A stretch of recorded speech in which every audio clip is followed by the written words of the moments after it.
All right. So welcome to our monthly discussions in conversation with a Buddhist monk. I warmly welcome you all, and I know there's no need to say it again. We are going through a bit of a difficult time altogether. So I just want to let you know, you can directly ask questions from our reverences. And if you could hover around your cursor down in your screen towards the bottom, you can see a chat option there. You can use that option to let me know that you like to ask a question, or you could use raise hand options and all those other signals there to let me know that you like to ask a question from the Theros. And another thing I want to let you know that we will be recording this session. So your images, your voices are being recorded. In any case, if you do not want that to happen, please let us know, because we're going to publish this recording via internet. So just let us know that. So I think we are all set to go. Chandana, would you like to introduce our reverences to the audience? Yes, of course. Thank you very much, Shamila. And I would like to warmly welcome Reverend Thiththagalle Anandasiri Thero and Reverend Thiththagalle Anandasiri Thero on behalf of Nirvana Bliss Collective. Nirvana Bliss Collective is a spiritual dialogue of the seekers of the truth. So this is our spiritual discussion. And we are privileged to have Reverend Thiththagalle Anandasiri Thero, who is a world-renowned spiritual teacher. And he has traveled to many countries. He has been traveling to Australia many times before the lockdown as well.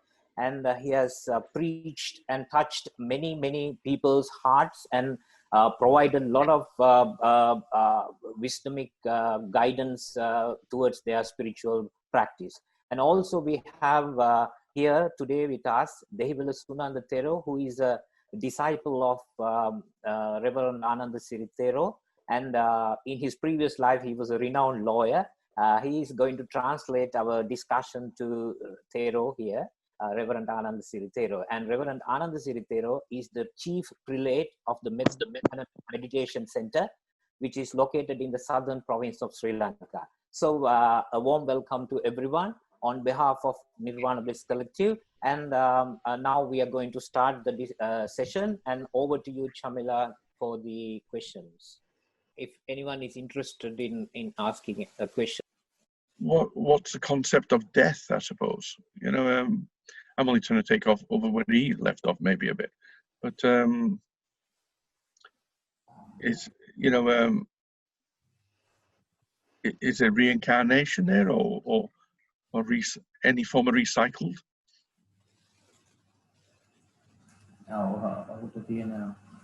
ප්‍රශ්නේ තමයි මේ මරණය පිළිබඳව. මරණයේදී නැවත දීවීමක් සිද්ධ වෙනවද? එහෙම නැවත පැමිණීමක් සිද්ධ වෙනවද කියන කාරණා. මේ හැම දිනකටම සුබ සන්ධ්‍යාවක්. Good evening everyone. ඉතින් මේක ටිකක් සංකීර්ණ උත්තරයක් දෙන්න තියෙනවා. Your question requires a very complex answer. ඉතින් එකපාරටම කෙටියෙන් කිව්වොත් තේරුම් ගන්න පුළුවන් ගේ නැහැ. I don't know. I wonder whether if I give a simple answer, whether you can grasp it. I'll have a go. I'll have a go.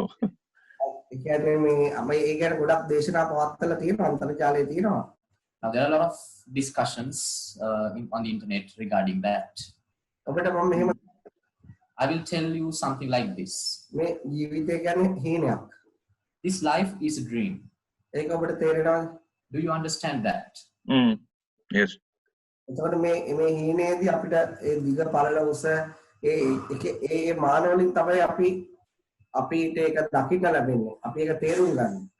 Now, how we perceive this life is from different dimensions, like the width, length, time, and other things. So,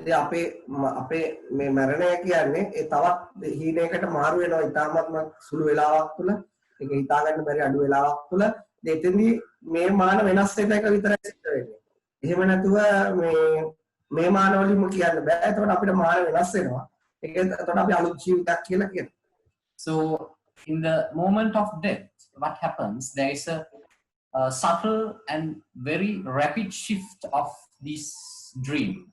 So in the dream that you are going to experience after death is different from the dream that we are perceiving right now. And the dimensions in that particular dream is different from the dimensions that we perceive right here. So it cannot be described using the dimensions that we use here, like time, length, and the width, weight, and all sort of things. Now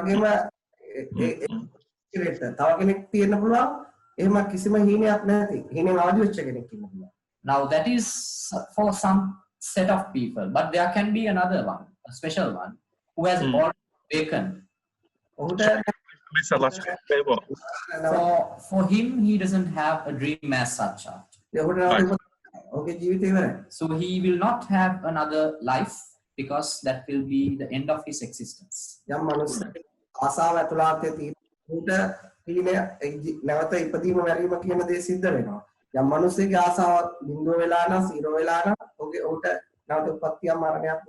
So if someone does have desire existing in him, he will have the process of reincarnation continuously. But if someone does not have desire as such, he will have a reincarnation.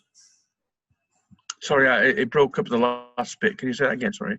If someone does have desire inside, he will have the process of reincarnation continuously. But if he does not have desire in himself, he will have a reincarnation. Ah, right. I see. Yeah, it's like it's like secondary school. Okay. Yeah. Yeah. Right. Okay. Yes. Yeah, and I grasp that concept. Yeah, I understand that. And what happens then to the person who doesn't need that then? Need what, Jones? The second person. He doesn't go into the other dream. What happens to the awakened one after his death? He said,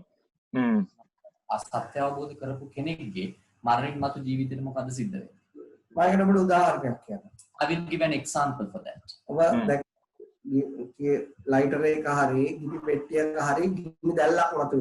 You might have seen a flame, maybe in a lighter or maybe in a match.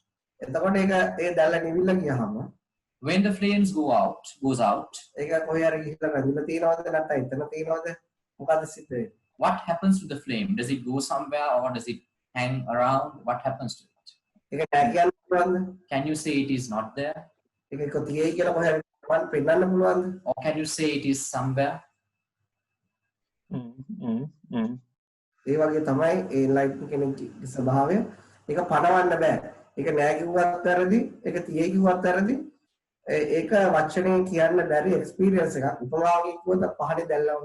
So that is the nature of an enlightened being.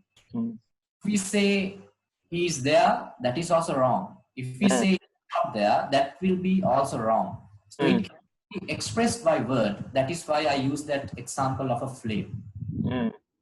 Does that mean we don't really know then? We really don't know. Yeah, right, yeah.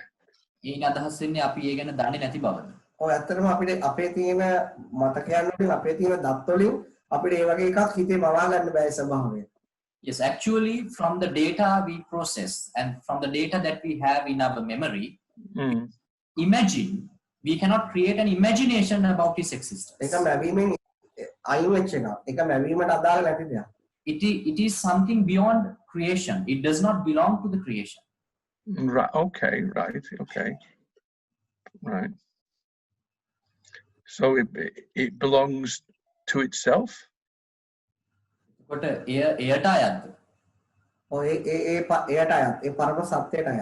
It belongs to that eternal truth.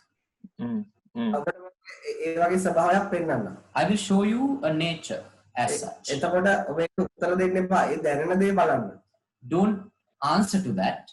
Just check what you feel at that particular moment. Can you tell me the name of one of your best friends? Can you tell me a name? Oh, sorry. I thought you didn't want me to answer. Sorry. Adrian. Adrian. Oh. Adrian. Yeah. Adrian. Okay. Is he alive? Yes. දැන් අපි මේ මොහොත ගැනයි ප්‍රශ්න අහන්නේ. ඔබගේ මේ මොහොතට කලින් තොරතුරු ගැන නෙමෙයි. ඊට පස්සේ ඉස්සරහ දේවල් ගැන නෙමෙයි. ඔබ හරියට වර්තමාන මොහොතේ තමයි උත්තර දෙන්න ඕනේ. So you have to give the answer to my next question. Concerning this present moment, not about the past or not about the future. ඔබගේ පෙර මතකයන් සම්බන්ධ කරගන්න බෑ. So then you cannot connect your previous memories to your current answer. ඔබට වර්තමානයේ දැනෙන දේ තමයි ඔබ කියන්නේ. You have to express what you feel at this moment. ඔබ මොහොතේදී ජීවිතුන් අතර ඉන්නවද? So now I'm going to ask you the question. At this moment, is Adrian alive? Well, last time I saw him, but yeah,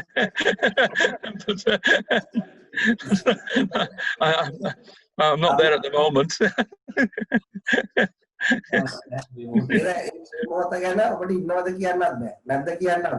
Yeah, in this particular moment, you cannot say exactly that he is there or he is not there.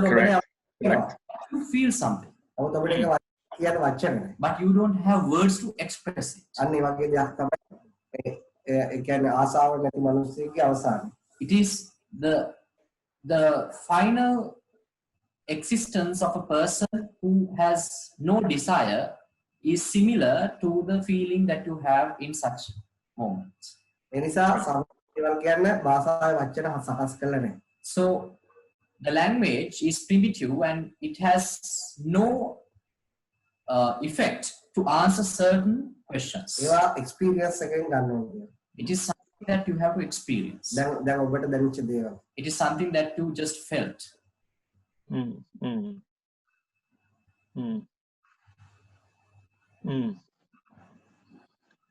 Right.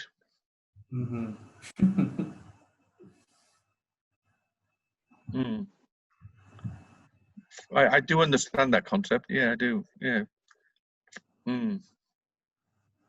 It's a bit like best friends you've had that's passed away. You know they passed away, but you still feel the concept. You know. ඒකනේ හරියට ඔබට හිටපු හොඳම යාළුවෙක් මේ වෙලාවේ මැරිලා ඉන්න හොඳම යාළුවෙක් වගේ. ඔබට ඒ සංකල්පය පවතින. ඇත්තට මෙතන සංකල්පයක් පවතුනොත් වැරදි. But no, if there is a concept as such, then it's wrong. අපිට යාළුවා ඉන්නවයි කියනවා නම් එතන සංකල්ප ගොඩක් නිර්මාණය කරගන්න පුළුවන්. Because if we possess the idea that your friend exists, then you can create many concepts based on that ideology. ඒ වගේම යාළුවා කියලා තීරණය කරත් සංකල්ප නිර්මාණය කරන්න පුළුවන්. And if you possess the ideology that your friend does not exist, based on that ideology also you can develop many concepts. ඔය දෙපැත්තම ගන්න බැරි වුණොත් ඔබේ අවස්ථාවක මොකද වෙන්නේ? But if there is a moment where you cannot take either of those, then what will happen to your mind? Nothing. Well, which is most of the time anyway. Which is most of the time anyway. හැමතැනම ඉන්නවා කියන්න පුළුවන්. හැම දෙයකම. ඒක වචන වලින් විස්තර කරන්න බැ සියල්ල පවතිනවා. You can say that he is everywhere, in everything. There is no word to express about that existence. ඒ වගේම තව කාට හරි නැහැ කියන්නත් පුළුවන්. And someone also can say he does not exist. ඒ කොච්චර කිව්වත් ඒක වලින් explain කරන්න බෑ. So whatever the term, whatever the sentence that you were to describe, you cannot describe the exact thing by word. So it's pretty close to a good example of recycled then, isn't it? When you think of it. එතකොට එය අර බෞද්ධ චින්තනය වන අර නැවත නැවත හට ගැනීමට ගොඩාක් ආසන්න. ඔය බෞද්ධ චින්තනයේ අතරම නැවත නැවත හට ගැනීම ගැන නෙවෙයි කියන්නේ. ඒක බෞද්ධ ඒක අදහසක් විතරයි. බෞද්ධ චින්තනයේ හැමතිස්සෙම මිනිස්සෙගේ මනස ඒ පරම සත්‍ය වෙතට අවදි කරවන්නේ. ගෙනියන එක තමයි විස්තර කරන්නේ. So the Buddhist philosophy, actually that process of recycling is just a part of the Buddhist philosophy. But actually it focused to take a mind to that status where it has freed from everything, from every concept. So but the important question that you had to raise is not that. අපි කොහොමද අපේ මනස ඒ ස්වභාවයට පත් කරගන්නේ කොහොමද අපි උතුම් අවබෝධය ලබා ගන්නේ ඒතර අපි මොකක්ද ඒකට කරන්න ඕනේ how do we achieve that particular nature of mind how do we understand that universal truth and what should we do in that process මොකද අපි ඒ අවසානයේ ගැන කොච්චර කතා කරත් වැඩන්නේ ඒක වචන වලින් තේරුම් ගන්න බෑ නමුත් අපි අපිට අපේ මනස අවබෝධ කර ගැනීම තුළින් මනස තේරුම් ගැනීම තුළින් මනස තව සියුම් ලෙස විශ්ලේෂණය කර ගැනීම තුළින් අපේ මනස ඒ නිවීම කරා ගෙනියන්න පුළුවන් because there's no point of discussing more for lengthy hours about that end result because we won't be able to describe that very nature by using any word in any language so if we can understand the mechanism of the mind if we can see the secrets of the mind and if we can go into better understanding of this existence then we can gradually become that nature දැන් උදාහරණයක් කියනවා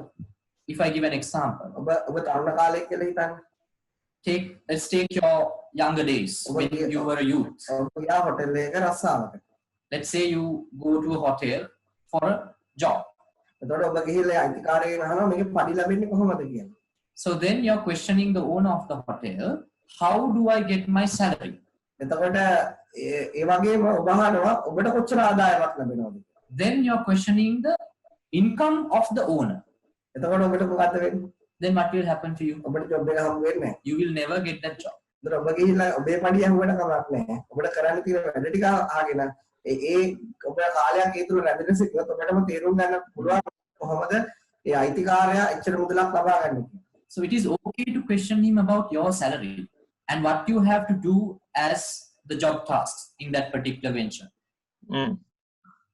Do not question about the income of the owner. If you stay there, if you do your job and if you get your salary for some time, if you stay there for some time, then you will come to that understanding about the income of the owner. ඒක උදාහරණයක්. That is an example. Thank you. Yeah, I do understand that. Yeah, thank you. Sunanda Thero, I have a question from Samantha in the chat actually. Can I read it out? Yes. Okay. So Samantha asks, this is a time of highly mixed emotions. The Buddha talked about the parable of the second arrow. How can we better accept our emotions in the moment so we do not suffer from the pain of the second arrow? බුදුදහමේ මේ වෙලාව ගොඩාක් හැඟීම් එක්ක මිනිස්සු පොරබදන අවස්ථාවක්. එතකොට බුදුදහමේ සඳහන් වෙලා යනවා මිනිස්සු අර දෙපාරකින් උල් පාර දෙකක් කනවා කියලා. කියන්නේ ඒ දෙවනි පාර වෙන්නේ අපි ඒ ගැන තියෙන චින්තනමය වේදනාව. අපි කොහොමද මේ ජීවිතේ මේ මොහොතේ ඒ දෙවනි ඊපාරින් වේදනා නොවිඳ ගත කරන්නේ. ඒක නිසා තමයි මේ සාකච්ඡා කරන්නේ. For that is the very reason we are having this discussion. දෙවනුල් පහරෙන් ගැලවෙන්න. To escape from that second arrow. මම ඒ කතා පොඩ විස්තර කරන්න යා කිව්වක මේ බුදුදහමේ තියෙන ඒක මේ හැමෝටම දැනගන්න. I will just describe the story that she referred to which is stated in Buddhism. බුදුදහමේ වේදනාව විස්තර කරනකොට මේ මානසික වේදනාව හා ශාරීරික වේදනාව කියලා දෙකක් විස්තර කරනවා. Now when the pain is being described in Buddhist philosophy, it has two components within the philosophy. The first one is the physical pain and the second one is the mental. දර බුදුදහමේ හැමෝටම මේ භෞතික ඇති වෙන ශාරීරික වේදනාවකට ඒකට ඒ කාලේ ඉන්න වෛද්‍යවරු ගුණ ගැහිලා ඒකට ප්‍රතිකාර ලබා ගැනීම තමයි අනුමත කරන්නේ. So even Buddhism prescribed meeting a physician in order to recover from any physical pain. හැබැයි මානසික වේදනාව අතර දෙනවා බුදුහාමුදුරේ ඒක කොහොමද නිවා ගන්න කියලා. But Buddha always answered and he was ready to answer how to overcome that mental component of the pain. ඒ නිසා මේ ලෝකයේ මිනිස්සුන්ට මානසික වේදනාව එන්නේ යම් තැනකට බැඳුනහම මනස ගැන අවබෝධයක් නැති වුනහම ඒ තුලින් විශාල මානසික පීඩා ප්‍රමාණයක් නිර්මාණය වෙනවා. When someone get attached to something by the mind and when he does not have a proper understanding about the mind, it will create a lot of trauma, lot of stress inside his mind. අපි යම්කට කැමති වුණාම ඒ කැමති දේ ආරක්ෂා කරගන්න එක තියාගන්න මානසික අරගලයක් කරගන්න ඕන. අපි කියමු අපි තැනකට යනවා අපි එතන අපේ යහළුවන් ඉන්නවා එතන අපේ හතුරන් ඉන්නවා. යහළුවන් ආරක්ෂා කරන්නත් හතුරන් පළවා හරින්නත් අපි අරගලයක එකතු වෙනවා. Now let's say somewhere where we find our friends and foes both. In that particular environment, we try to protect our friends and we try to repel our foes, our enemies. So in that case, we have to go through a huge struggle in order to do that both tasks, protecting and repelling. එතකොට අපි යහළුවන් වුණාම ඒගොල්ලෝ ආරක්ෂා කරගන්න ඕනේ, ඒක continue කරන්න ඕනේ. ඒකත් මනසට ලොකු වෙහසක්. Now when we take our friends, we have to protect them and we should try to continue that relationship without getting tarnished. It gives a lot of exhaustion to our mind. දැන් ඒකේ අපේ සතුරන් වුණාම ඔවුන් දකින විට, ඔවුන් අපි දිහා බලන විට, ඔවුන් ගැන අපිට හිතෙන විට එතනින් මානසික පීඩාව නිර්මාණය වෙනවා. When we consider our enemies, when we see them, or when we recall a memory of an enemy, it will give a lot of pain to our mind. ඒ නිසා මිනිස්සෙක් එහෙම වෙන්නේ ආගේ ආත්ම ශක්තිය දුර්වල නිසා, මදි නිසා. So that happens because they don't have enough self-confidence. ඒතකොට යාගේ ඒ යහළුවන් ගැනත් සතුරන් ගැනත් ඒ ඔළුවේ දීපු වටිනාකම අයින් කරගන්න පුළුවන් නම් ඒ යහළුවනුත් උහුට නැති වෙනවා, සතුරනුත් නැති වෙනවා. ඒ අවස්ථාවට උහු ජීවත් වෙනවා එච්චරයි. So if he can get rid of the values given to the friends and his enemies by his mind, then he will live by the moment. That's it. ඒ වගේම දැන් ඒක මම මෙහෙම කිව්වට කෙනෙක් එක තේරුම් ගන්න බෑ කොහොමද ප්‍රැක්ටිකල් වෙන්නේ කියලා. හැබැයි මේ වගේ පොඩි වෙලාවකදී ඒක විස්තර කරන්න බෑ. නමුත් අපි දේශනාවල ඉංග්‍රීසියෙන් මේ පරිවර්තන කළා ගොඩාක් විස්තර කරලා තියෙනවා ඒක කොහොමද ප්‍රැක්ටිකලිව කරගන්නේ. But I know, though I say it like that in very simple terms, it is very difficult to someone to practically get into that nature. And also I know that it is very difficult to explain it in depth in a very short period like this short discussion. But we have done many sermons and which are available on YouTube for freely, where you can refer and understand the message that we are spreading. ඔයගොල්ලෝ තාම ප්‍රශ්න අහන්න වෙලාව ඉතුරු වුණොත් මම අන්තිමට මේක ටිකක් විස්තර කරලා දෙන්න. So I prefer if you ask more questions, and if we have time left at the end of this session, I will explain it a little bit further. Can I ask a question? Yes, Joel, you can go ahead. Fine. I was reading a piece of research the other night that talked about the relationship between neuroses and high intelligence. And in this research, can you hear me now or not? Am I still in trouble? Yes, I can hear you. Right. What is the word that you said? Higher intelligence. High intelligence. Okay. In the brain power. Right? People with superior intelligence, and that's the word, right? Right. If I said IQ, does that help? Right? Yes. People with high IQs tend to be more neurotic and more at the whim of their emotions than people with low IQs, which rather stunned me. Maybe it's a parabolic relationship. But the thing that struck me when I was reading it was, well, if that's the case, from a Buddhist perspective, what is the relationship between intelligence, enlightenment, and wisdom? මම මේ කියපු අධ්‍යයන වාර්තාවක් සම්බන්ධයෙන් ඒකේ සඳහන් වෙලා තිබුණා මිනිස් high IQ එකක් තියෙන උසස් බුද්ධියක් තියෙන මිනිස්සු මානසිකව ඒ තියෙන චලනවන් වලට ගොඩක් සංවේදී වෙනවා. එතකොට මේ මොකක්ද මේ බුද්ධ ධර්මයේ තියෙන විස්තර කරන්නේ කොහොමද බුද්ධියයි ප්‍රඥාවයි අවබෝධයයි පිළිබඳ. මොකක්ද මේ තුන අතර තියෙන සම්බන්ධය? දැන් බුද්ධිය කියලා ගන්න අපි ලෝකයෙන් වහ ගන්න දැනුම දත්ත එක එක විෂයන් පිළිබඳව අපිට තියෙන දැනුම වැඩි නම් ඔහු බුද්ධිමතෙක් කියලා අපි සලකනවා. Now what do you mean by intelligence? That is the data, the amount of data that we process and the amount of data that we have downloaded from avenues. ඊළඟට ලබාගත් දැනුම උඩ කොච්චර හොඳට අනිත් අයත් එක්ක භාවිතා කරගන්න පුළුවන්ද? ඔයගේ කොච්චර වැඩ ගන්නවද කියන එක මත ඔගේ බුද්ධිමත් බව තාතීරණය වෙනවා. That's true, because high intelligence people. One moment, please. If someone can express his ideas correctly, dealing with the data processed by his mind, we call him an intelligent being. ප්‍රඥාව කියන්නේ බුද්ධියත් එක්ක බුද්ධියට එහා ගිය දෙයක්. ඒක මනුස්සයෙකුගේ ජීවිතයේ අත්දැකීම් වලදී ජීවිතේ විඳින හැටි, විඳවන්න හැටි, ඒ නිදහස් වෙන හැටි අත්දැකීමක් වශයෙන් ලබා ගැනීම තමයි ප්‍රඥාව.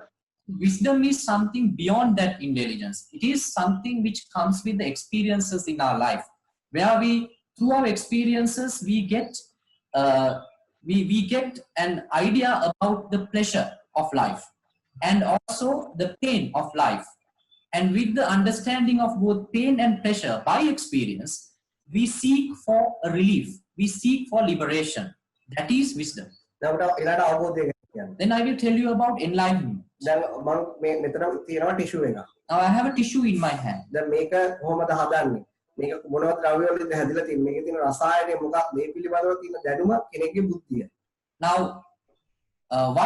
what are the components? What are the materials used to make this tissue? And the nature of this tissue and how it has been manufactured, all the data that we process about that, those questions is one's intelligence. Now let's assume this is an apple. Now somebody is consuming it. Then he feels the taste. He knows how his mind gets attached to that taste. He understands the pleasure that the mind feels with that taste. And he understands the way of liberation from that. That is the wisdom of that person. So enlightenment is something like this.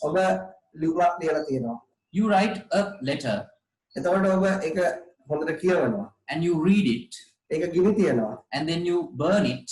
එතකොට ඒකේ නමුත් ඒක ගිනි අරගෙන ඉවර වුණා ඔබට ඒකේ තියෙන තොරතුරු ඒ හැම දෙයක්ම වෙන විදියට පිළිබඳව ඥානයක් තියෙනවා. Even after that you have burned that information in that piece of paper, you have all the knowledge, you have all the understanding about that writing in you. අවබෝධය වගේ දෙයක්. Enlightenment is something like that. ඒක ප්‍රඥාවටත් එහාට යනවා. It is something beyond wisdom. Yep. I think there is nothing. You have liberated from everything, but you have the understanding about everything. That's enlightenment. Yes. I'll search for it.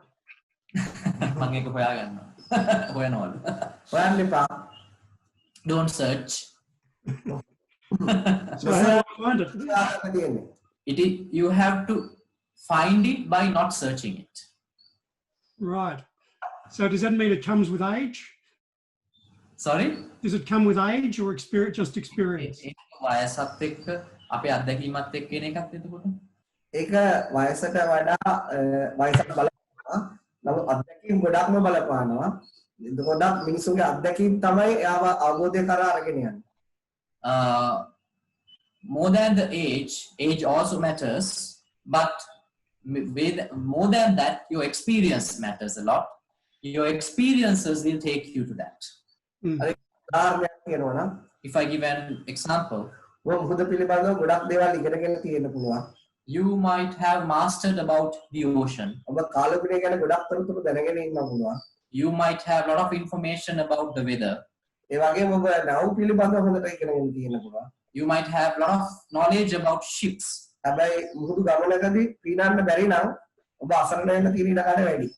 But when you're in a voyage in the sea, if you cannot swim, there is a high tendency that you can be helpless.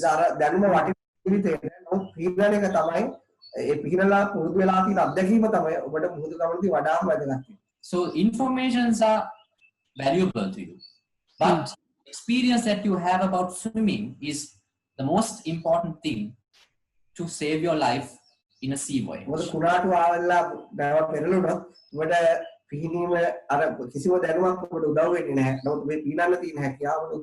Because if your ship sinks, all the knowledge won't help you to rescue your life, but the experience and the ability of your swimming will make you survive. experience වලට ජීවිතේ වටිනවයි කියලා කියනවා. So I always admire experiences of one person than the knowledge that he possesses. So the knowledge can be gained by simply reading a book. The skill of living is obtained by living, right? Is that what you're saying? I think that's what you're saying, isn't it? And that's where enlightenment comes from. එතකොට අපි දැනුම කියන එක අපිට පොතක් කියවලා හරි ගන්න පුළුවන්. නමුත් අපි ජීවත් වෙනකොට අපිට අත්දැකීම් එකතු වෙන්නේ. ඒක තමයි ඔබ අදහස් කරන්නේ. ඔව් අනිවාර්යයෙන්. තමන්ට අත්දැකීම් විමුක්තියට ළඟයි. Your experiences are closer to liberation. Did you hear all that? I hope all the younger people are listening in this. මේක ගොඩක් මහඟින් තරණ අයට උදව්වක්. ඔව් ඒ නිසා මම කියන්නේ මිනිස්සෙක් විමුක්තියටපත් වෙනවා නම් අත්දැකීම් එක්ක ජීවත් වෙනවා. අත්දැකීම් විශ්ලේෂණය කරගන්න. ඒක තුළ ඔබට පාරක් වෙනවා. Yes, that's why I always say, if somebody seek for liberation, analyze the experiences in your life, because that analysis of your experience will pave the way for your enlightenment. Yeah. You know, I have a lot of knowledge about emotions, but it doesn't help me control them. It doesn't help me deal with them. I have, all I have is knowledge about theories about how and why they work, but it doesn't help you control them. And I think that's where the point comes in, isn't it? That you have the knowledge, but you've also got to have the life skills. So, මොකද මට මේ හැඟීම් පිළිබඳ ලොකු දැනුම සම්භාරයක් තියෙනවා. නමුත් මට මගේ හැඟීම් ඒ දැනුම තිබුණා කියලා පාලනය කරගන්න බෑ. ඒක තමයි ඔබ අදහස් කරන්නේ. ඔව් හරි මම කියන්නේ ඒක තමයි. You have given me some wisdom and enlightenment. Yes, that is what we also say. ඒ වගේ අපේ මරණය කියන්නේ දැනුමක් නෙවෙයි. ඒක අපිට ලැබෙන අත්දැකීමක්. And also what I say that death is not a knowledge, it is an experience. ඒ නිසා ඉන්න කෙනාට ඒකත් එච්චර ගානක් නැහැ. So if somebody lives with his or her own experiences, death won't be a matter. Well, I got 2 other people in the queue. Can I come back to you? Did you Two other questioners. Yes. Yes, you know, you can come back to me. I'm happy. I enjoyed that. That was interesting. Yeah. So, Kanishka, you can ask your question now. While Kanishka can get ready, I'd like to ask Vinaya to ask your question, please. Okay. Oh, hello there. Yes, absolutely lovely that you're with us today and listening to your wonderful wisdom. I have a question around being able to conquer. Can you hear me? Can you hear me?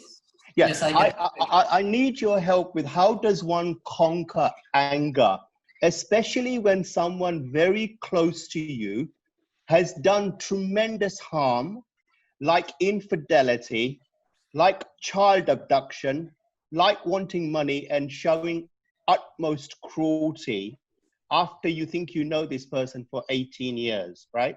So how does one go from anger to acceptance to forgiveness if there is such a thing? මට ඔබෙන් දැනගන්න ඕනේ කොහොමද අපි මේ කේන්තිය කියන එක සමනය කරගන්නේ විශේෂයෙන්ම අවුරුදු 18ක් තිස්සේ අපි විශ්වාස කරපු කෙනෙක් ඔබට විශාල කරදර කරලා තියෙනවා මානසිකව තමන්ගේ දරුවා මගේ දරුවා පැහැරගෙන ගිහිල්ලා මගේ මුදල් ඉල්ලනවා මට ශාල වංචාවක් කරලා තියෙනවා මේ වගේ මොහොතක කොහොමද මම කේන්තිය කියන එක සමනය කරගන්නේ? දෙපැත්තක් තියෙනවා. There are 2 sides to that. ඔබගේ දරුවා එහෙම පැහැරගෙන ගිහිල්ලා නම් ඒ රටේ නීතියට අනුව කර යුතු වැඩ කටයුතු ටික ඔබ කරගන්න. Now if there are certain things regarding that you said about a child abduction, there may be a legal process that you have to call for and you have to deal with that in one aspect. Maybe you might have already started that. Then I will answer about your mind.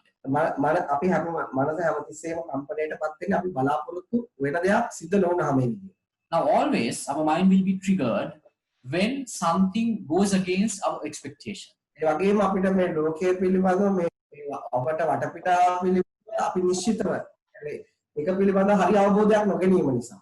also the misunderstandings that we have about the nature about our surrounding, about our environment. Now, I would say that this world is so uncertain. But we have an idea about certainty.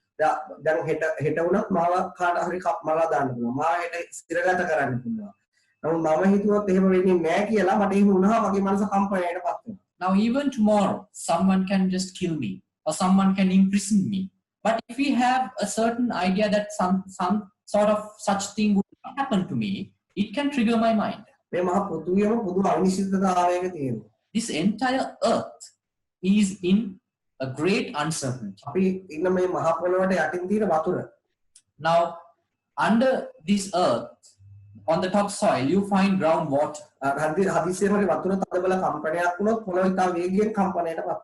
So if the groundwater shakes, it can shake the top layer.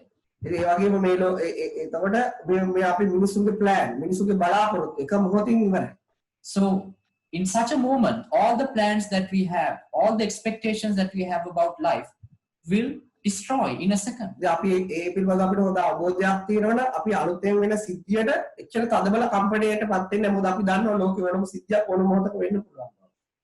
if we have a proper understanding about that uncertainty, with any occurrence in our life, we won't get triggered much because we do have that the idea that everything can change in a moment.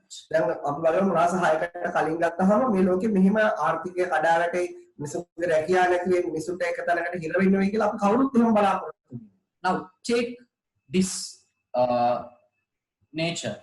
Now 6 months before, no one of us had that idea that the economy will fall like this, that people had to be in a situation of a lockdown. We didn't have that idea 6 months before. But everyone is now going through that. But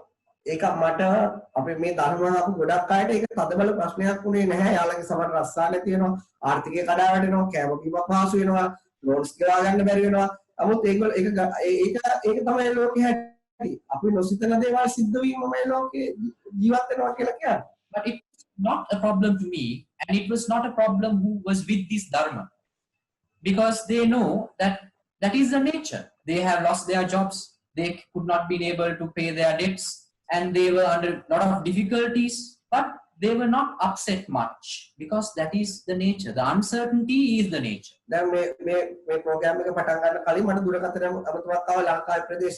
Now, just before this program, I received a call from someone from Sri Lanka.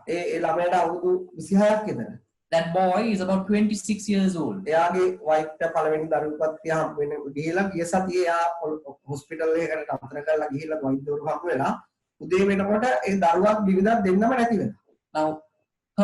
wife was admitted for the delivery of their first child to the hospital week before, and day after, when he paid a visit to the hospital, his wife and that unborn child both have died. But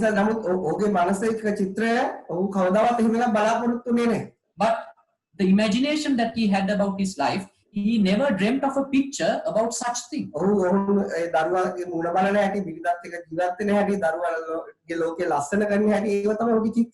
The pictures he had was always with his wife and with his unborn child, where they live together, where they laugh together, where they eat together, where they exist together.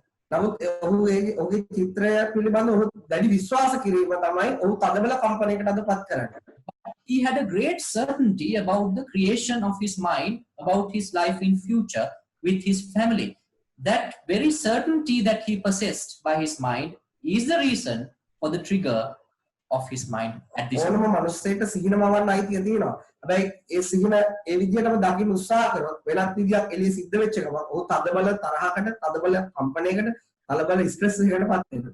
Now everyone has a right to dream, but if they get into a thorough belief that all the dreams will come true, then there is a possibility that his mind will be stressed out.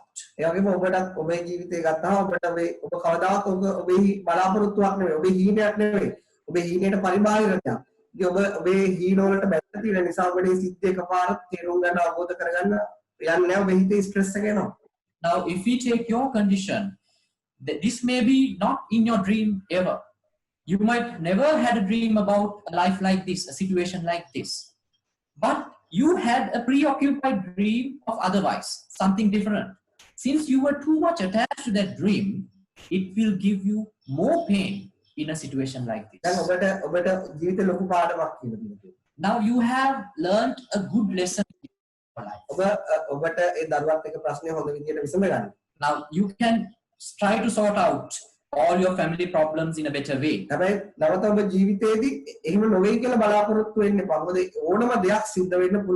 But hereafter, do not expect anything, because whatever you dream of may happen otherwise in real life. Understand that properly.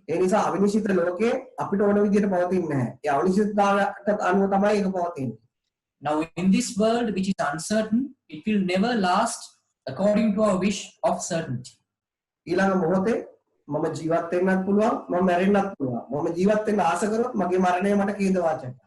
Now in next moment, I can either die or I can either live. If I prefer living more than death, if I get attached to my life more than death, the death will be a problem to me.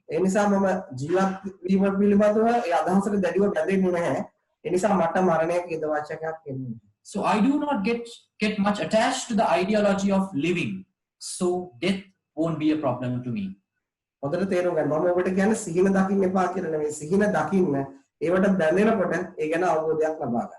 now you have to understand me carefully. I do not propose to you to not to dream. You have your right to dream, but do not get attached to those dreams much. I will give you another good example.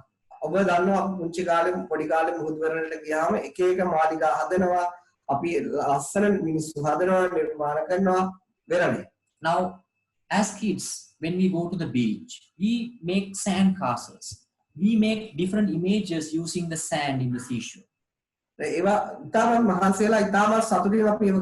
We give lot of effort, lot of attention to it to make those creations as kids. Then a wave will come and wash all those things, and all those creations will vanish. But we never cry. We do create another castle. Then another wave will come and the same thing will happen.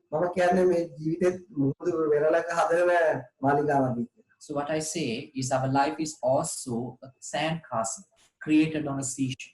But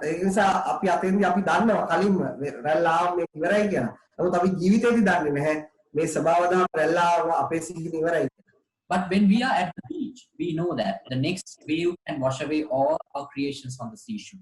But when we live, we forget that. We do not have the understanding that the next wave can ruin everything. What I say is that we have enough wisdom at the seashore. In our life, we do not have enough wisdom to understand. Or else, as we were happy and we clapped when our sandcastle was washed away by the seashore, we should be able to clap and laugh and smile in the things that happens which destroys our life.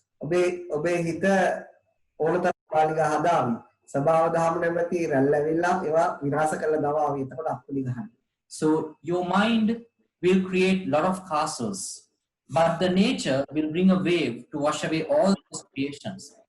When that happens, clap. When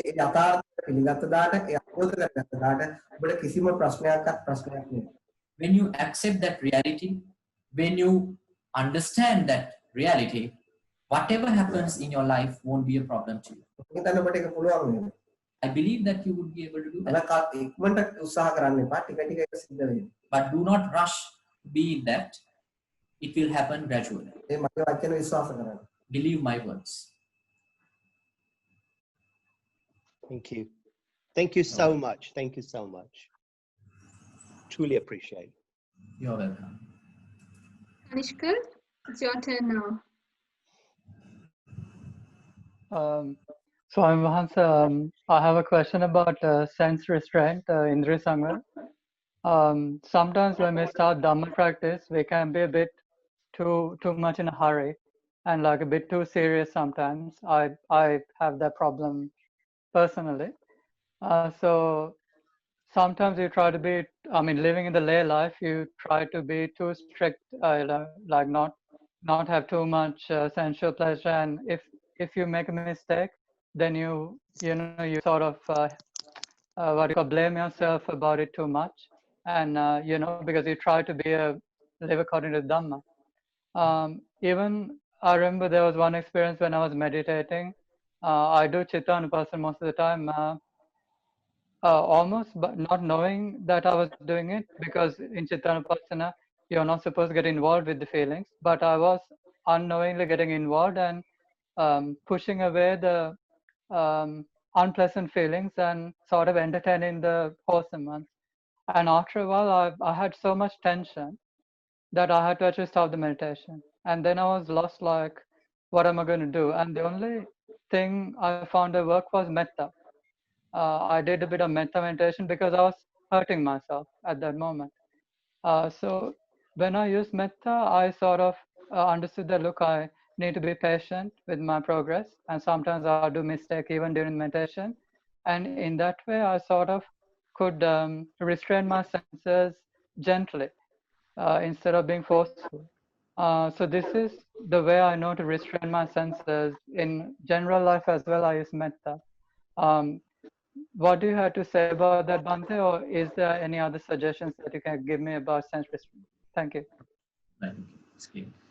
මම ධර්ම මාර්ගයේ යන කෙනෙක් විදිහට මට තේරෙනවා සමහරලාට මම යන වේගය වැඩි කියලා. ඒ වේගය වැඩි කියලා තේරෙන්නේ මට සමහරලාට මගේ අතින් පොඩි අතපසු වීමක් වුණාමත් මම පසුතැවිල්ලට ලක් වෙනවා.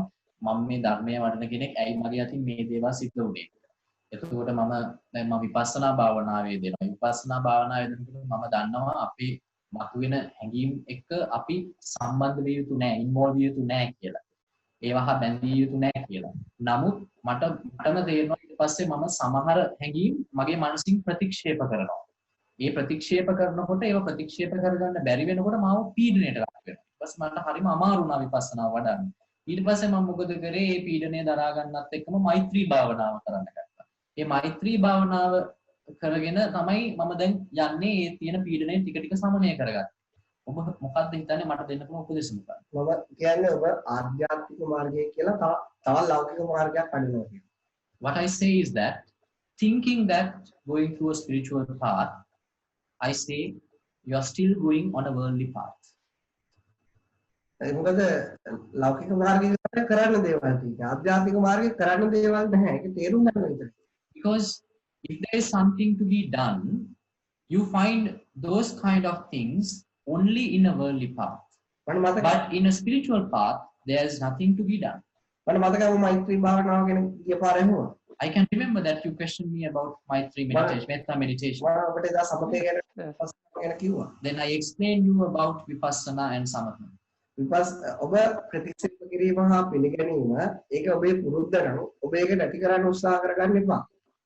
If acceptance and rejection by mind is a habit of yours, don't try to get out from that habit.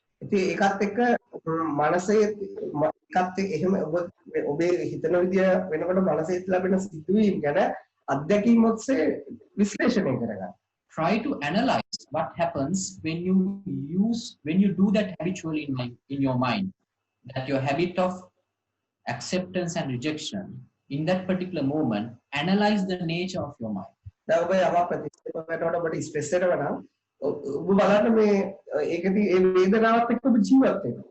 if you repel something from your mind, if you develop pressure, you live with that pressure. Analyze it by living with it.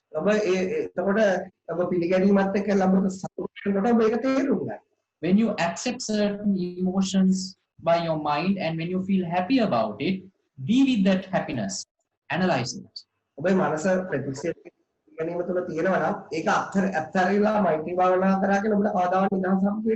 Because if your mind is in the habit of acceptance and rejection, by just switching your meditation into metta meditation, it will not make you enlightened. Because you are doing something in one moment, in the next moment you do another thing. Your mind will work by switching different concepts. Now, when you do metta meditation, your mind hides inside. When the metta meditation is not there, it comes out. Now, let's take a snake.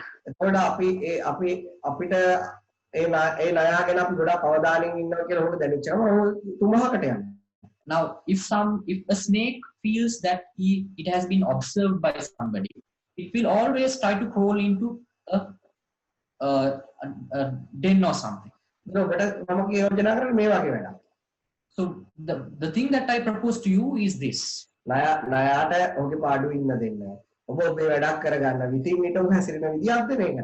let the snake to crawl freely. Give it the liberty to show its very nature. When time permits, when you have time, just have a small observation.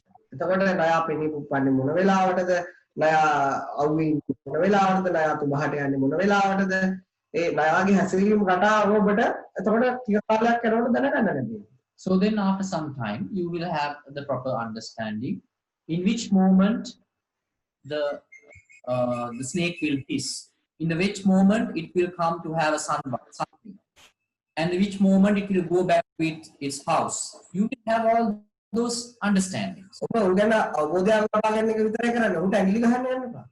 is just that you are trying to understand about the snake. Don't try to deal with it.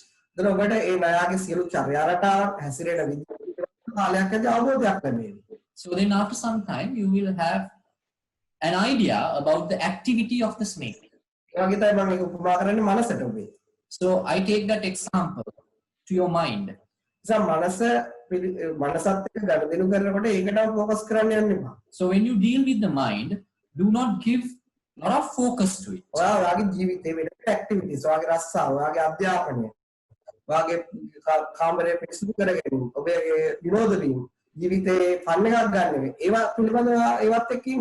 You do with your regular day-to-day work, with your job, with your education, with your entertainments. Be with those activities. එහෙම නැතුව ඔබ කෙලින්ම ධර්ම මාර්ගයට බැස්ස කියලා අරවත් එක්ක මිදුනහම ඔබට හිත ආબોධ වෙන්නේ නැහැ. ඔබේ ජීවිතේ කඩාගෙන වැටෙනවා. නෙගටිව් වෙනවා. ඔබට ජීවිතේ එපා වෙනවා. සමහරවිට සියදු විහාරික කරනවා. Because if you give up all those activities and just think by your mind that you are totally involved in your spiritual path, it won't help you. Your mind will go into negativity. Your life will fall. Your mind will collapse. ඔබේ මනසට නිදහසය විශාල අරගලයක් බලහත්කාරකමක් කරලා අරගෙන ඉන්න බෑ. ඒ නිදහස අරගෙන ඉන්නේ නිදහසට ඒ කියන්නේ ඔබේ මනසටවත් නොදැනෙන විදියට. You cannot reach liberation of your mind by abusing it, by pressuring it. You will reach liberation in a way that even the mind will not know that it has been liberated. මම දැන් ඔබට දෙන උපදේශය තමයි ඔබ ආධ්‍යාත්මික ගවේෂණය අතහැරලා. So the advice to you from me is that give up your spiritual practice. Be involved in the other tasks that you are supposed to do in your age. Then the spiritual path will reach you. That is vipassana. Thank you, Bhante. Actually, that helped me. I understood what you're trying to say to some extent. Actually, last time when I was asking about Maitri Bhavana, it's only a few months ago that I started doing Maitri Bhavana because of the strain. Before that, I was actually doing Chittanupassana. But obviously, I had maybe I was being too strict and too serious, as you were saying. So I'll relax a bit and observe the mind, as you're saying, whenever I can, and just take it easy. Thank you. මට මේ මනස තිබුණ පීඩන නිසා තමයි අර මෛත්‍රී භාවනාවට මම යමු උනේ. මම ඊට කලින් කරේ චිත්තානුපස්සනාව. මම දැන් ඔබ කිව්වා විදිහට මම රිලැක්ස් කරන්න පටන් ගන්නවා. මම පුළුවන් වෙලාවට මනස දිහා බලන්න. දැන් ඔබට කලින් කෙනෙක් ප්‍රශ්නයක් අහුවනේ. Now there was a questioner before you. එයාගේ ජීවිත අත්දැකීමක් ඔස්සේ අහුවා. He asked a question with of one of his own experience. He is closer to liberation because he goes through that path with his experience.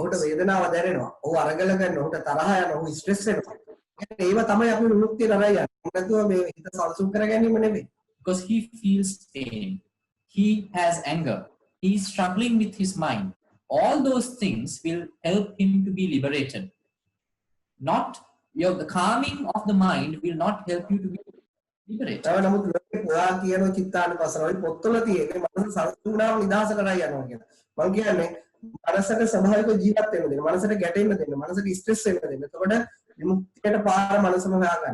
Because if you read a script, if you read books, those books will say, by relaxing the mind, by concentrating the mind, doing chittanupassana in that manner will take you to liberation. But I say it is not.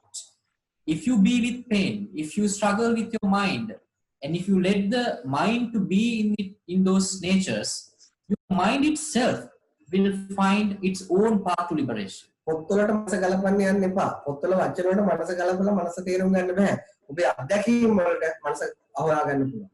compare your mind with the things on books. You cannot match those words with the experience that you get in your mind. Your mind itself can find its own liberation.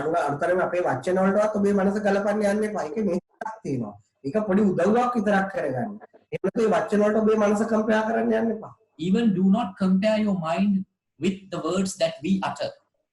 It will never, just use it as a help, but let your mind do the task by itself. So the main weakness that I can see in yourself is that you are too much attached to the words in books. Your liberation is not there in any of those books. Even your path to liberation is not there in any of those scripts. It contains only ink. Thank you, Bhante. So, yeah, I think what I understood from what you said was that maybe I'll keep observing the mind. Is that okay to be observing the mind as best as I can? Because if I don't even do that, then I don't think my wisdom will grow, right? ඔබ කියපු දේ මම වටහාගත්ත විදිහ හරිනම් මම ඔබ අදහස් කරනකොට මම මනස නිරීක්ෂණය කරමින් හිටියොත් ඇත්ත මොකද මම ඒකවත් කලේ නැත්තම් මගේ ප්‍රඥාව අවදි වෙන එකක් නෑ. ඔබ මනස නිරීක්ෂණය කරොත් කොහොමවත් ප්‍රඥාව අවදි වෙන්නේ. If you observe your mind, your wisdom will never ever grow. ඔබ කරදර වලට කැමති වෙන්න. Be ready and be like and be prepared for difficulties. ඒවා කරදර වලට don't be afraid of difficulties. Search for difficulty. You will reach enlightenment. You are searching a spiritual path with less difficulties. But we are always searching the most difficult path to reach liberation. එතකොට ස්වාමීන් වහන්සේ මම දන්නේ මම කාලය ගන්න වැඩිද කියලා මේ මගේ last question එක කරන්න. Oh, sorry, I should probably speak in English. So I'll make this my last question, but I don't know if I'm taking too much time. So Bhante, the Buddha said, for example, go to a peaceful environment and then meditate. He did encourage you to sort of be, or don't do bad things, do good things. I mean, he did encourage living a peaceful life, right? I mean, because you were saying, for example, it'll just naturally come. You don't have to do much. Even the Buddha, he made a determination. It said, that he sit under the tree for 40, I don't know for how many days until his liberation is done. And then he went through the ascetic practices and all that. He tried this and tried that. I mean, so what I'm trying to understand is where does effort come in? To this, and what kind of effort is proper, or is it that you just don't do anything and it'll just happen? Yeah, that's my question, and I'll make that the last one. Thanks, man. එතකොට අර බුදුදහමේ ඔය කියවෙන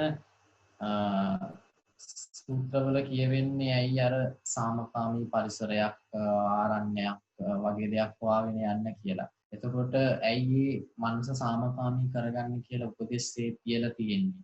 ඒ වගේම ඔබ ඔය කියන ආකාරයට අපි උත්සාහ කරන්න අවශ්‍ය නැත්නම් ඒ උත්සාහය කියන එක කොහෙදද අපි යොදා ගන්න ඕනේ. මොකද මම දන්න විදිහට ගෞතම බුදුහාමුදුරුවෝ අන්තිමට අර මේ මම මෙතනින් නිවන් දැකලා මිසක් නැගිටින්නේ නැහැ කියලා ලොකු වීරයක් අරන් වාඩි වුණා කියලා තමයි සඳහන් වෙන්නේ. ඒ උත්සාහය කොහෙදද අපි දාන්න ඕනේ?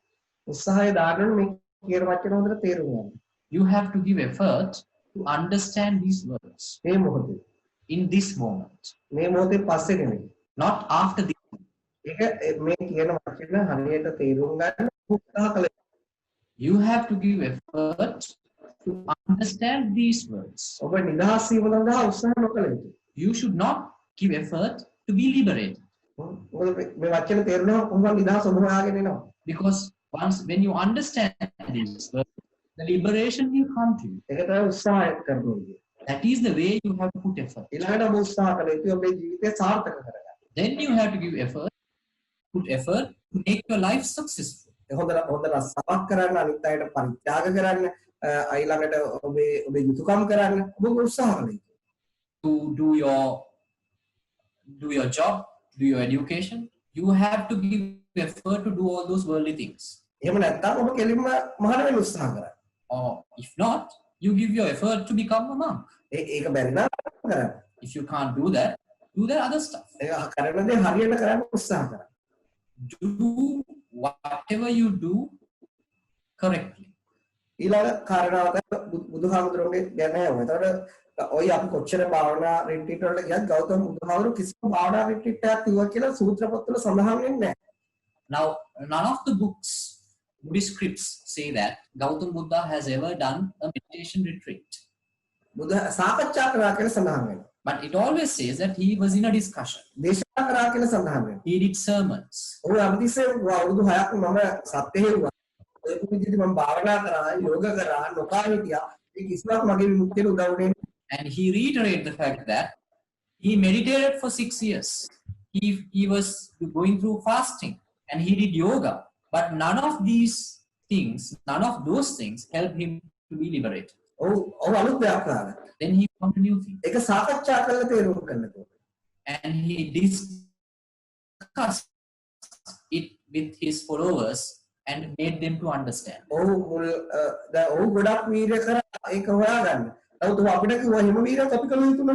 And he did a lot of effort. He gave a lot of effort to do that, to understand that. But he advised us, you don't have to put the same effort.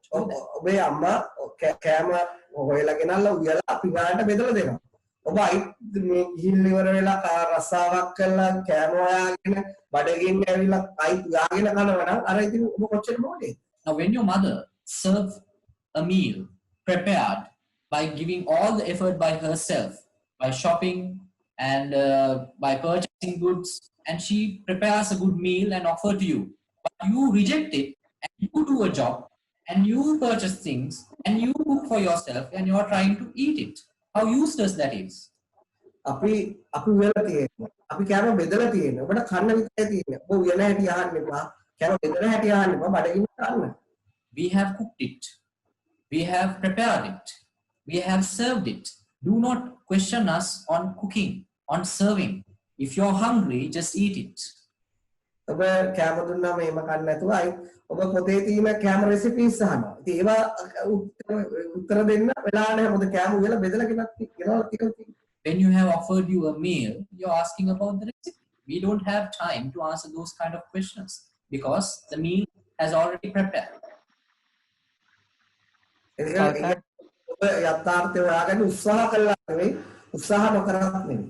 So you find the reality by not giving an effort and also by not giving a non-effort. Thank you, Bhante. Now I understood much better when you spoke about effort in that way. A lot of merits to you, Bhante. Thank you. Surendra, we have a number of questions in the chat, as well as there are a couple of people who would like to ask the questions. I wonder whether Theros have time. Yeah, almost like one more than. There are 2 more questions. Okay. Rosie, you can ask your question now. Thank you. Earlier, thank you for letting me ask a question. Earlier you said about analyzing your mind. You were answering a question earlier about enlightenment, getting enlightenment, and you said I just wanted to ask how you said to analyze mind, and I wanted to ask how you analyze your mind, and then now when you were to Kanishka, I had another question and I'm a bit nervous and I've forgotten. Oh yeah, I remember. So you said something about experiencing your struggle in your mind, and somehow that will give you wisdom. But in terms of analysing your mind and experiencing, I feel quite familiar with the struggle in my mind. But I don't, in order to, I suppose, be with it and understand it, I like to share it with people, like express it, describe it, put words to it. If I'm writing either to myself or in an email or in a conversation, that seems to help me to, like, is that part of how you analyse your mind? Does that make sense? Yeah. අහනවා දැන් ඔබ මුලින් ප්‍රකාශ කරා මනස සත්‍ය අවබෝධ කිරීම සඳහා මනස විශ්ලේෂණය කරන්න කියලා. කොහොමද ඒ විශ්ලේෂණය සිදු කරන්නේ? දැන් ඔබ ඊට පස්සේ කනිෂ්කට සඳහන් කරා මේ මනසේ තියෙන මේ මානසික ආතතියත් එක්ක මේ මානසික ස්ට්‍රගල් එකත් එක්ක ගැටුමත් එක්ක ඉන්න කියලා. මමත් ඒ වගේ ලොකු මානසිකව එම ස්ට්‍රගල් එකක් මගේ ඇතුලේ තියෙනවා. එතකොට ඒ පිළිබඳ විශ්ලේෂණය කිරීමක් කරන්න ඕනේ. මෙහෙමයි. දෙන්නෙක්ට උත්තර දෙකක් දුන්නා. Now 2 answers to 2 individuals. හේතුව මම වෛද්‍යවරයෙක්. The reason is that I am a doctor. ඒතර මම දන්නවා මේ කතා කරන එකට මොකද්ද දෙන්න ඕනේ කියලා. So then I know what is the answer to be given to that particular person. ඒක සමහරට ඒ වගේම කෙනෙක්ට උදව් වෙවි තව ඒ වගේ නැති කෙනෙක්ට ඒක යා කරන්නේ කන්ෆියුස් වෙනවා. So that one particular answer might help to an individual who is similar to that questioner. But if he's not, if his conditions are not similar to that questioner, that answer might not help. දැන් මම ඔබට කියන්න ඔබේ මානසික ප්‍රශ්නෙත් එක්ක ඔබ කොහොමද මනස විශ්ලේෂණය කරගන්නේ? So then I will tell you with your own mental struggle how you should analyze your mind. දැන් ඔබට මේ මානසික ප්‍රශ්නයක් තියෙනවා ඕනම කෙනෙක් ඒක අයින් කරන්න උත්සාහ කරනවා. Now if someone has a problem in his mind, always what we try to do is we try to repel it. ඒකෙන් තව මානසික ප්‍රශ්න තව නිර්මාණය වෙනවා. Then it will generate more and more mental trauma inside. ඔබ බලන්න ඔබේ මානසික ප්‍රශ්නය ඔබ ඉවත් වෙන්න දඟලනවද කියන එක ඔබ තේරුම් ගන්න. Then you have to understand whether you are also trying to repel your mental struggles.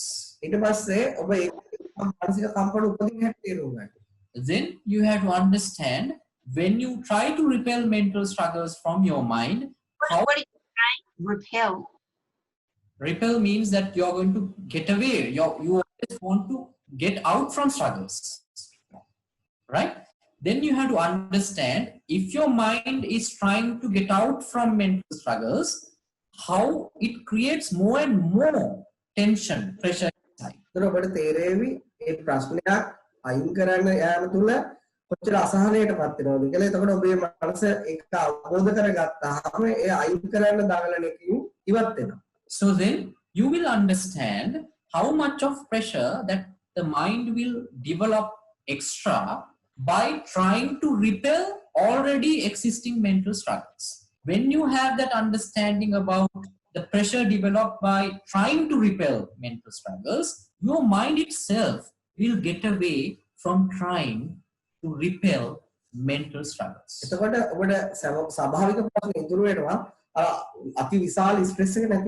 So then you will be left with the original problem, but the extra gigantic pressure which has been created inside your mind will be diminished.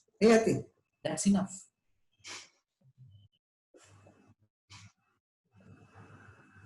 Thank you. Thank you. Actually, Sylvia has been sending number of questions. I just chose one.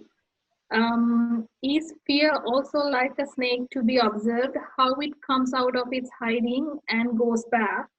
To just let it be, is that how one can be free of fear? Can you repeat the question? Is fear also like a snake to be observed, how it comes out of its hiding and goes back? To just let it be. Is that how one can be free of fear? බය කියන්නේ අපේ අර මොකද්ද සර්පෙක් වගේ. බය කියන එකත් අර සර්පයා වගේම ඉමෝෂන් එකක්ද අපේ මනසට එන. එතකොට අපි ඒක දිහා බලාගෙන ඉන්න ඕනේද? එහෙම කරලාද අපි බයෙන් නිදහස් වෙන්නේ? බය කියන්නේ සර්පයාගේ එක චර්යාවක් විතරයි. Fear is only one activity of the snake. බයෙන් නිදහස් වෙන්න බයට බය වෙන්න එපා. To get away from fear, do not බයෙන් නිදහස් වෙන්න. බයෙන් නිදහස් වෙන්න ඕන ඒ බය වීමට බය වෙන්න එපා. If you want to get out from fear, do not be fear of the fear. උදාහරණයක් නයා ප්‍රේමේ මුප්පන. As an example, the snake will hiss. ඉතින් ඒක හරිය ඒක වෙනවා. It happens. ඒක ගණන් ගන්න එපා. Do not give much attention to it. ඒකට බය කියන හැඟීම ඇති වෙන්නේ. You will develop that emotion of fear. ඒ හැඟීම ඇති වෙනකොට බය වෙන්න එපා. Don't be afraid of the generation of fear. එහෙම එකෙන් නිදහස් වෙන්න. That is how you escape from that. Thank you very much. Thank you. I think I understand. Thank you.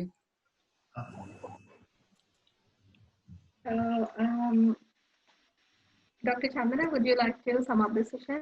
හැමදෙනාටම සුබ සන්ධ්‍යාවක්. කියන්නේ අපිට ආරංචි ගොඩක් මෙල්බන් වලින් මේ සම්බන්ධ වෙන්නේ එහෙට මේ ලොක්ඩවුන් කරලා කියලා. ඉතින් ඒ නිසා මේ ඔයගොල්ලන්ට හොඳ කාලයක් ඔයගොල්ලෝගේ හිත බලා ගන්න. මොකද ඒක අවිනිශ්චිත ලෝකයේ අවිනිශ්චිතතාවය ඒ අවිනිශ්චිත දේවල් සිද්ධ කරනවා. ඒකට ඒකත් එක්ක ඔබේ ජීවිතේ කියලා ගන්න. ඒකත් එක්ක එන්ජොයි කරන්න. ඒකත් එක්ක කලබල වෙන්න. Now with this situation of lockdown in Melbourne, it has given you a great opportunity to understand more about your life. Do not panic with that. Just observe how your mind reacts to that situation, because it has given you a tremendous opportunity to understand it more. Because all the problems will give you a new message. You just have to read it properly.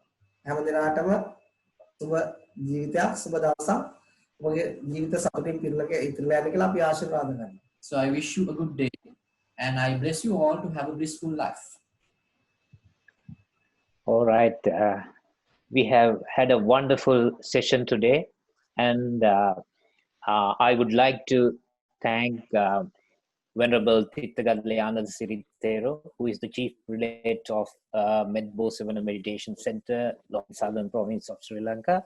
And also, we would like to thank Reverend Thiththagalle Anandasiri Thero, who has done a wonderful translation work. And I would like to thank all of you for being wonderful participants and supported us in this discussion. And thank you very much for your participation. And we wish you all the very best during these difficult times. And we are passing unprecedented times, but discussions, I hope that as Thero's pointed out, we would be able to sort of, make this situation a learning journey. So thank you very much, and wish you all the best.